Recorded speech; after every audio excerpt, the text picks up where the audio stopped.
स्वागत है। सबसे पहले हरियाणा के रेवाड़ी से दीप्तिमयी मिश्रा जी स्क्रीन पे। दीप्ति मैम नमस्ते, गुड आफ्टरनून। दीप्ति मैम क्या करते हो रेवाड़ी में और कब से शेयर बाजार से जुड़े हो दीप्ति जी? नमस्ते सर। हाँ दीप्ति मैम आवाज आ रही है। मैं पूछ रहा था शेयर बाजार में आए हुए कितना समय हो गया, कब से जुड़े हुए हो? सर 1 साल। 1 साल से खुद ही कर रहे हो? कोई ब्रोकर मदद कर रहा है या घर पे कोई मदद कर रहा है? ना सर, ब्रोकर कोई नहीं है, मैं कर रही हूँ, मेरे हस्बैंड के थ्रू आउट कर रही हूँ, वो मेरे को हेल्प कर रहे हैं। आप और हस्बैंड करते हो? जी। हाँ, तो आप भी डिसाइड कर रहे हो या हस्बैंड डिसाइड कर रहे हैं लाजली? मिले जुले साथ स्टॉक में का मिलजुल के बात करके सारे करते हैं। कितने साल हो गए शादी को? शादी को 7 साल हो गए। तब तो अच्छा चल रहा है। 7 साल भी मिलजुल के डिसाइड कर ले रहे हैं तो राहुल जी ये तो सराहनीय है ना? जी बिल्कुल आशीष जी, बिल्कुल सराहनीय है। और मिलजुल के सलाह करके स्टॉक्स ले रहे हैं, इससे अच्छी बात क्या हो सकती है? पहला दूसरा तीसरा साल तक ठीक था, 7 साल तक ऐसे मिलजुल के चलाना वेरी गुड। दीप्ति भाई जी पहला सवाल कौन सा आज का? सर मेरा पहला सवाल है IOCL के बारे में। हाँ। सर मैं इसमें 1500 शेयर है IOCL में। ओके। तो 98 में जब था इंक्रीज हुआ क्रूड ऑयल तो एवरेज में 86 तक आ गया था। तो अभी तो अपना खरीद का भाव 86 है कि एवरेज 96 है? एवरेज 90, 98, 96 और 98 एवरेज था। बड़ा अच्छा लिया दीप्ति मई जी, लेकिन क्यों लिया था? लंबी अवधि के लिए लिया था या सोचा अच्छा भाव है ले लेते हैं, कुछ दिनों में तेजी आएगी निकाल देंगे? लॉजिक क्या था? नहीं सर, लंबी अवधि के लिए लिए थे। हाँ। और डिविडेंड भी आ रहे थे इसमें। बिल्कुल सही कह रहे हो, डिविडेंड के लिए तो जानी जाती है OMCs। बिल्कुल ठीक। अच्छा, आपने लिए भी सही जगह, अट्रैक्टिव था लोअर लेवल्स पे सारे स्टॉक्स, तीनों OMCs इनफैक्ट। अच्छा लंबी अवधि मतलब दीप्ति मैम मन में क्या है, कितने महीने, कितना साल, क्या सोच के बैठे हो? Sir 4 years.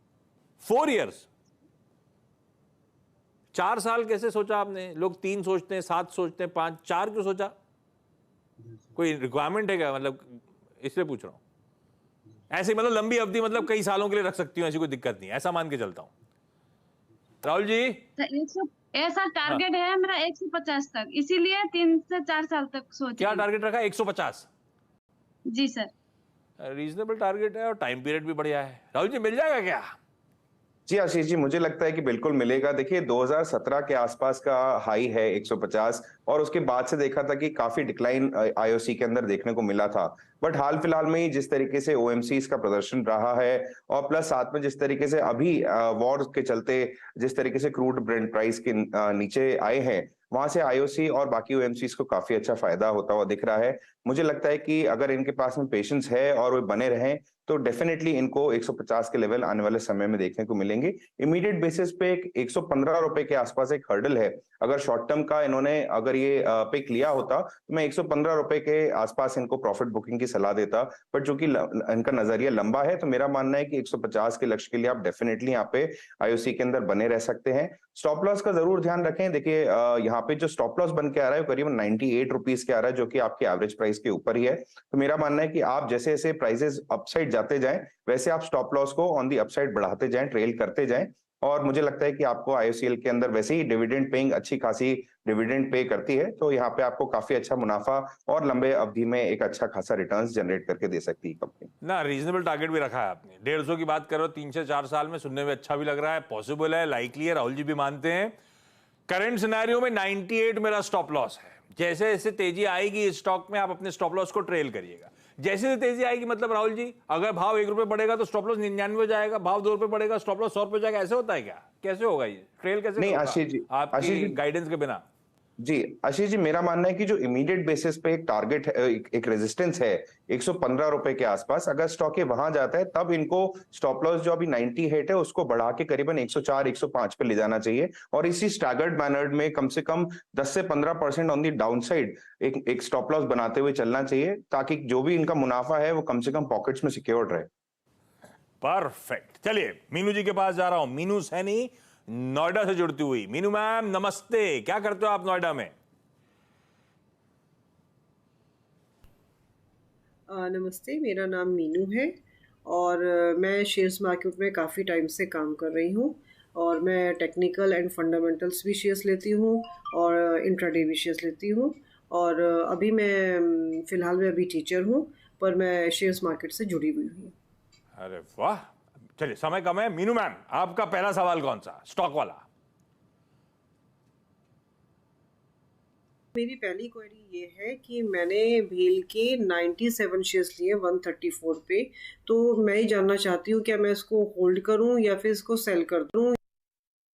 भेल के 97 क्वांटिटी 134 पे राहुल जी क्या करा जाए? ये वैसे घूमा तो बढ़िया है, कन्विक्शन फंडामेंटली तो बन रहा कई लोगों का, लेकिन टेक्निकली और फंडामेंटली समीकरण आपको कैसे लग रहे हैं? जी, मेरे को आशीष जी इसके समीकरण काफी अच्छे नजर आते हैं। मैं इनको होल्ड की ही सलाह दूंगा। स्टॉक की जो इन्होंने सिलेक्शन की है बिल्कुल अच्छी करी है। 130 रुपए के आसपास एक कंसोलिडेशन चल रही थी स्टॉक की हाल फिलहाल में, वहां से ऊपर जाते ही ब्रेकआउट मिला है और फॉलो बाइंग भी हमको विजिबल दिखती है। यहाँ से इमीडिएट बेसिस पे 146 के लक्ष्य बन के आ रहे हैं। मेरा मानना है अगर इनका शॉर्ट टर्म का नजरिया है तो इनको 130 रुपए के स्टॉप लॉस के साथ में 146 रुपए के टारगेट के लिए इनको बीएचईएल को होल्ड करना चाहिए। परफेक्ट। दीप्ति मैम, अगला सवाल। सर जेएसडब्ल्यू इंफ्रा के बारे में पूछनी थी मेरे को। सर इसमें आईपीओ निकली थी मेरी, हाँ, आईपीओ के समय तो इसमें क्या करना है? 3 लॉन्ग टर्म के लिए रखे है ना, क्या इसका व्यू है एक बार बता।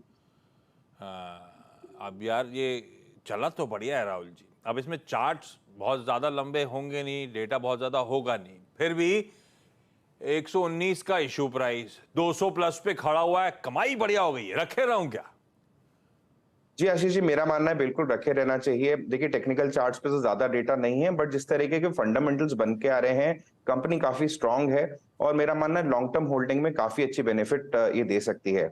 ऑलरेडी इनके पास में अच्छे खासे गेन्स हैं, तो ट्रेलिंग स्टॉप लॉस को यूज करते हुए जो कि 190 पे बन के आ रहा है, उसके साथ में आप ट्रेल करते हुए चले। मेरा मानना है कि आपको लंबी अवधि में जेएसडब्ल्यू इंफ्रा काफी अच्छे रिटर्न्स दे सकता है। बढ़िया डिसाइड कर रहे हो दीप्ति मैम, आप और हस्बैंड। आईओसी भी बढ़िया है, आपके लक्ष्य भी हासिल होंगे, राहुल जी मानते हैं, और जेएसडब्ल्यू इंफ्रा में कमा बढ़िया रहे हो आप। होल्ड करो 190 के स्टॉप के साथ, होल्ड करके चलो। मीनू मैम, अगला सवाल। मेरी दूसरी क्वेरी ये है कि मैंने एनबीसीसी के शेयर्स लिए हैं 67.95 पे 70 शेयर्स लिए हैं और इसमें भी मैं यही जानना चाहती हूँ कि इस शेयर्स का क्या फ्यूचर है, मैं इसको होल्ड पे रखूँ या सेल कर दूँ। क्या करें राहुल जी? देखिए आशीष जी, वैसे तो स्टॉक काफी अच्छा है, बट हाल ही में जो इन्होंने सितंबर क्वार्टर के नतीजे पेश किए थे वहां पे थोड़े कमजोर नतीजे पेश किए हैं। देखिए स्टॉक का सिलेक्शन सही है, बट एंट्री लेवल्स मुझे यहाँ पे थोड़े से लगता है कि इनको और निचले स्तर से लेना चाहिए था। बट देखें तो करंट लेवल पे स्टॉक 72 रुपीज के एक इमीडिएट रेजिस्टेंस के साथ में बैठा हुआ है। मेरा मानना है 72 रुपीज के आसपास एक प्रॉफिट बुकिंग आ सकती है स्टॉक के अंदर। मेरा मानना है अगर शॉर्ट टर्म के लिए लिया है तो 72 रुपीज के आसपास आप इसमें एग्जिट लें। और मैं एक और इन्हें सिलेक्शन बताना चाहूंगा जहां पे ये अपना जो इस स्टॉक के बाद में जो पैसा निकलेगा वहां पे ये निवेश कर सकते हैं। तो 72 पे एग्जिट कहां करेंगे राहुल जी? फिर कहां लगाया जाए पैसा? देखिए सर, एक कंपनी है कैप्टन पाइप्स लिमिटेड, जो कि बहुत ही अच्छी पीवीसी पाइप्स और फिटिंग बनाने की एक बहुत ही शानदार कंपनी है। एग्रीकल्चर और प्लम्बिंग के क्षेत्र में काम करती है और इन्होंने अभी सेटअप किया है ग्रीनफील्ड प्लांट का अहमदाबाद के पास में, जो कि इसकी कैपेसिटी करीबन 20,000 मीट्रिक टन से भी बढ़ाने वाला है।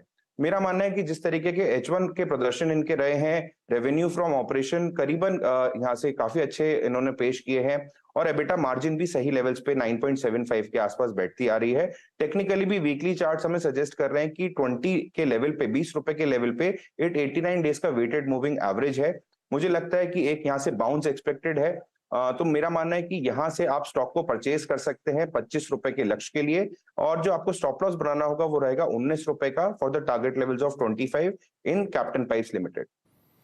25 के लक्ष्य के लिए, ठीक है। तो आइडिया ये है कि वो एनबीसीसी ऊपरी स्तरों पे मुनाफा बांधे और चाहे तो ये विकल्प के तौर पे एक स्टॉक आपकी स्क्रीन पे। चलिए इस नोट पर Meenu ma'am, Deeptimayi ji, thank you so much जुड़ने के लिए। राहुल जी, ब्यूटीफुली सारी क्वेरीज सॉल्व करने के लिए आपका भी खास तौर पे धन्यवाद। क्विकली छोटा सा ब्रेक के उस पार चाचा जी से कराऊंगा मुलाकात। स्वागत है 19,800 के अब ऊपर के ट्रेजेक्टरी पर भारतीय बाजार इस समय कामकाज करता हुआ बैंक निफ्टी के